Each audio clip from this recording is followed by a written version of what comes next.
Everyone, give a huge, warm AGC welcome to Trish Perry.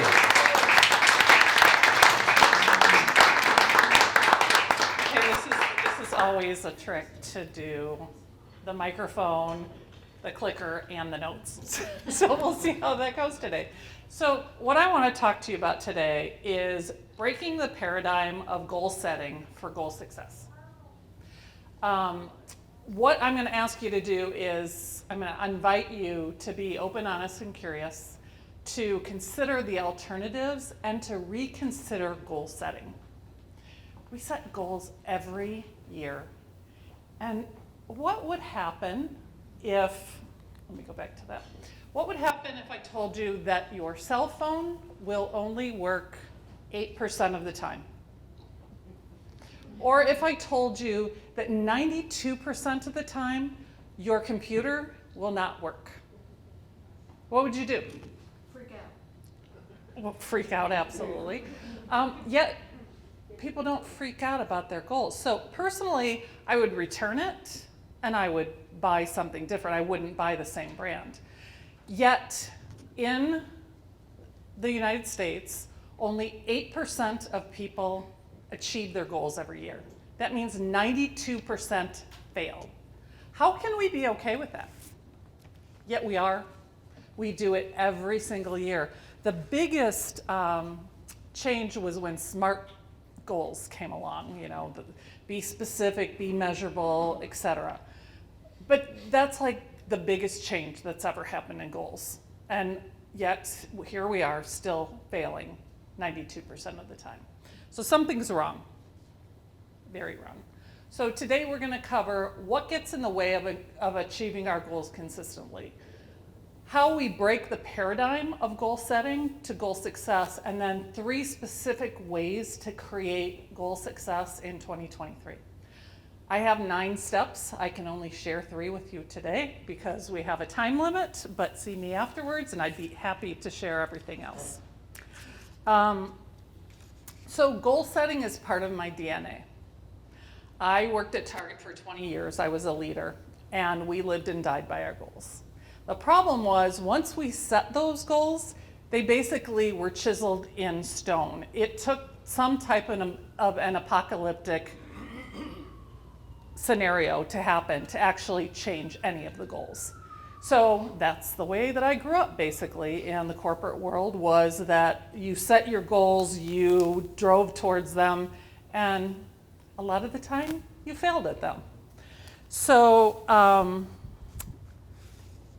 I left the corporate world in 2013. So just a little personal. In 2012, I was diagnosed with breast cancer. I had a double mastectomy, a bunch of other adversities that ended with my sister dying of cancer 9 months after I had my surgery.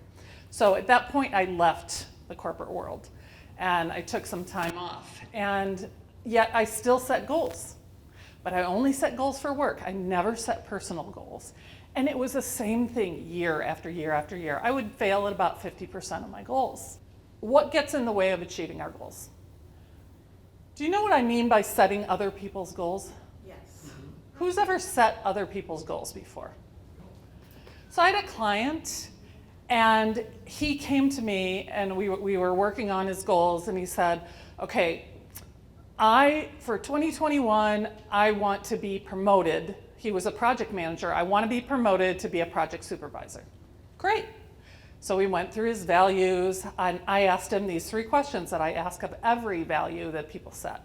Number 1 is, what values does that goal align with? It didn't align with one of his goals. I said, okay, what will you get when you accomplish that goal? And he told me what he was going to get, and he really wasn't very excited about it. I said, how will it change your life? And he said, well, it's going to change my life for the worse, because I don't want to manage anyone, and I love project management. And as a project supervisor, I don't manage any projects. So I asked him, are there senior project managers? No. I said, well, what if we created a goal for you to become a senior project manager, and we created a way for you to go to your supervisor and create this new job for you? And that's what he did. And he got promoted to a senior project manager. It was the first in the company, but he still ended up being an individual contributor and making more money. That was his goal. He wanted to make more money.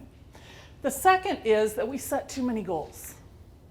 So how many people have set more than 3 goals in a year? Like up to 10, right? Because we're thinking, oh, the more the better. Well, it's actually, you take your energy and you spread it too thin. So I talk to people about setting 3 and then having 3 additional next up goals. So once you finish a goal in a year, then you can bring another one in, but don't have all 6 of them at the same time. Does that make sense?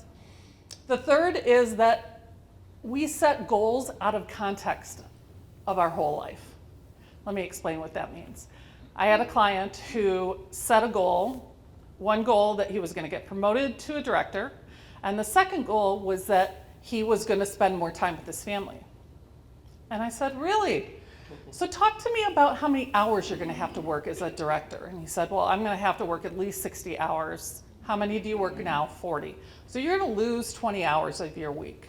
How are you going to spend more time with your family? Oh shit, I'm not. I didn't think about that. Well, okay, so what could you do to spend more time with your family? Well, I could either Saturday or Sunday, I could spend all day with them, and then the other day I could go on a date night with my wife.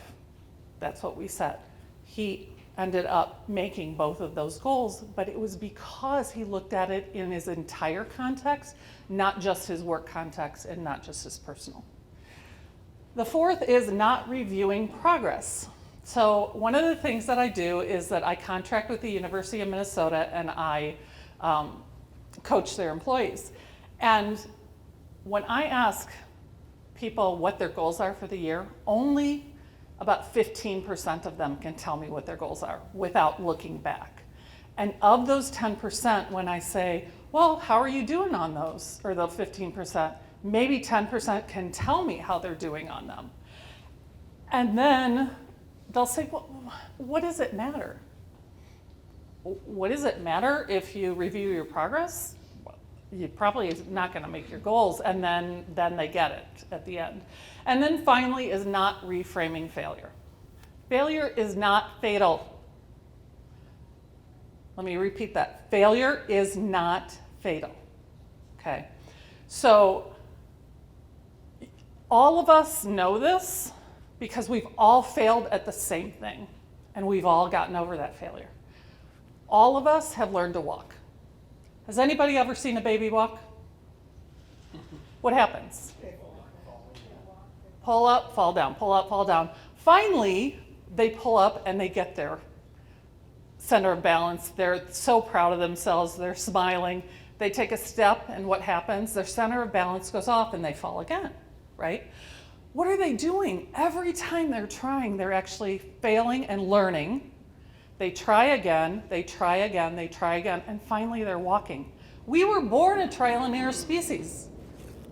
That's how we were born. That's what we did. Yet we as adults look at failure as being fatal. So insanity is doing the same thing over and over again, but expecting different results. The person who said that actually is not Einstein. It's not. It was Jane Fulton, who's a sports writer, but it's attributed to him. So I just wanted to kind of set the record straight there. Okay, what do we do?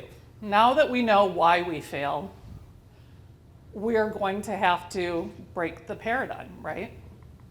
So how can we break the paradigm? Number one is to change your mindset from goal setting to goal success. Don't set your goals. Figure out how you're going to succeed at your goals. Have that mindset as you go into it, because goal setting, we know it doesn't work. So do it differently. Get a different mindset. The second is to think outside of the box. So what's an alternate way that I can do this? How can I do this differently? If you do it the same way, again, insanity comes in.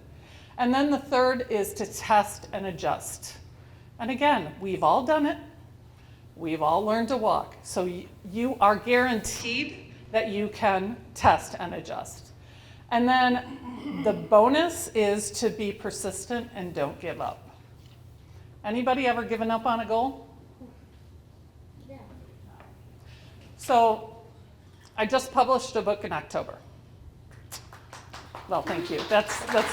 I'm using this as an example, but thank you. And I had decided I was going to write the book and in 2021, and I was so good. In February, I had finished my first chapter. It was golden, right? And then March, nothing. April, nothing. May, nothing.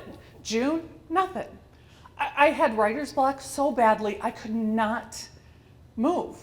And so I kept thinking, oh my God, I failed. Just take it off the list. And then I'm like, I know, Trish, you teach this for a living? Probably not a great idea. Integrity pretty much gone at that point, right? And I honestly didn't know what to do. And I'll tell you as we go. If you want breakthrough results, you have to break the paradigm. You have to break the way that you've done things. And Trish Perry said that one. Well, very close, very close. So there are 3 ways that I'm going to go over that you can create your goal success. And one of those is actually on your chair. And that is how to close your year. And I gave you that because it's a different way of looking at how you go about setting success. So how many people here close out their year? So a couple do. What do the rest of us do? We just roll into the next year, right? Kind of, and like who didn't want to just roll into 2021 after 2020? And then 2021 wasn't that much better, so we just rolled into 2022, right? I mean, it's very common that we don't close out our year. But the thing about it, I love Jack Welch's quote, but I've changed a word. And that is an individual's ability to learn and translate that learning into rapid action is the ultimate competitive advantage. How quickly can you learn? How quickly can you do something new? So that is what this page these 2 pages go through. It asks you, what were your successes? What didn't work? What brought you the most joy? What happened that those things didn't work? We learn a lot in a year, so rather than just leave it behind, take those learnings and bring them forward. So that's the first way we do it. The second way is to create your success story. And this is what I was talking about before. Include your home, your work, and your life. Imagine that you're telling your best friend, your partner, your husband, wife, this story about 2023 and how successful 2023 was. So what actually you're doing is you're visualizing how successful it's going to be. And does this work? Who thinks it works? A lot of people think visualization doesn't work and it's BS, right? Michael Phelps is the best example of visualization. So before he would go to bed at night, and when he would wake up in the morning, his coach made him spend 15 minutes visualizing walking into the pool area, smelling the chlorine, looking at the crowd, taking off his sweats, getting onto the block, feeling the block on his feet and with his hands, diving, hearing the gun, diving into the water, tasting the water, smelling the water again, swimming, turning, and doing it perfectly. But that wasn't it. His coach said, you know what I need you to do? I need you to think about everything that could go wrong. So one of the biggest things that can go wrong with the swimmer is that their goggles fill with water. So he envisioned his goggles filling with water, and he thought, you know what? I have swam this thing 100 times. I can do this. So he just swam it.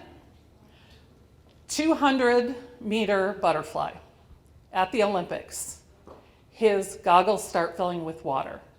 By the fourth lap, he can't see a thing. And he thought, stay calm, you've done this. Because he had done it in his mind. He swam, and that was one of the gold medals that he won. So if you don't think visualization will work, think about Michael Phelps. And there are a million other examples that I can give you. But that is about creating your success story. If you don't know where you're going to go, you'll probably end up someplace else. And then the third and my favorite part of this whole way of doing it is reframing failure and what I call check and change. So check and change is about looking at your personal life, your business life, the economy, and the environment. What do I mean by the environment? I mean, is the weather nice or not? It can be that case. I have a couple of friends that have just gone through a horrible hurricane in Florida, and they're sitting right here. And remember, I don't know, 2020 or so when we had the whole George Floyd thing happen here? I lived 17 blocks from there. It completely changed the environment, right? So I actually had a client who was trying to do more business on Lake Street. It burnt down. He had to change, rather than give up, we changed it to businesses on Chicago and businesses on Nicollet. But my best story about check and change was my book. I was ready to quit, but like I said, not a whole lot of integrity in that. My mentor said to me in June, Trish, you write these newsletters every week. People need to hear that story. You need to write a book. Like, fifth grade, Ms. Budza said to me, Trish, you are such a good artist. You might want to stick with that because this writing thing, not so much. She hands me my paperback with a big frowny face on it. For 40 years, that has been what I've had in my head, is that I cannot write. No way am I ever going to be an author. Yet here I was, my mentor saying, do this. I had about 200 people on my list, a 60% open rate, and I got at least 5 to 10 responses every week on how what I had said really related to people. So I was like, okay, check and change. So I changed my goal from writing a book and publishing it in 2021 to actually laying out the book, deciding what the stories were going to be in 2021, and I started writing the book in 2022. I finished in June, sent it to publishing, and my book is now, you can see it in front. And if you sent one to Ms. Budza with a big finger. I hope Ms. Budza is there. But you know, I mean, the thing is that truly, if I would have said it failed, I would never have written that book. Never. I would not have done that, and I likely would have stopped writing my newsletter. But I didn't. So Einstein did say this. Failure is success in progress, and that's exactly what my book was. So the process of goal setting is simply about starting your chances of achievement. The process of goal success is about ensuring your goal success. And that's really what I want you to leave you with, is change the way that you are setting goals. Set your goals as if you're going to succeed, no question. Visualize it, go through all of the other steps, and you will have the most amazing 2023 that well, obviously you've never lived through 2023, but you'll have the most amazing year you'll have. Who wants to be part of the 92%? Who wants to be part of the 8%? Absolutely. Then I would suggest that you change the way you're setting goals.